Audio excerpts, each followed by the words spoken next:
বন্ধুরা, কেমন আছো তোমরা সবাই? আমি একটি কবিতা শোনাবো তোমাদেরকে। কবিতাটির নাম আমাদের ছোট নদী, লিখেছেন রবীন্দ্রনাথ ঠাকুর। আমাদের ছোট নদী চলে বাঁকে বাঁকে, বৈশাখ মাসে তার হাঁটু জল থাকে। পার হয়ে যায় গরু, পার হয় গাড়ি, দুই ধার উঁচু তার, ঢালু তার পাড়ি। চিকচিক করে বালি, কোথা নাই কাদা, এক ধারে কাশবন ফুলে ফুলে সাদা। কিচিমিচি করে সেথা শালিকের ঝাঁক, রাতে ওঠে থেকে থেকে শেয়ালের হাঁক।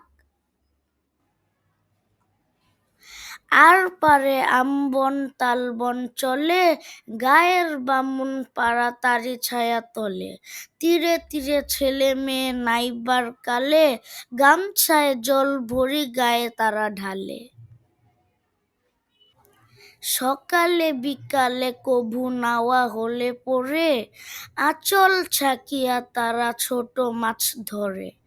বালি দিয়ে মাঝে থালা, ঘটিগুলি মাঝে, বধূরা কাপড় কেচে যায় গৃহ কাজে।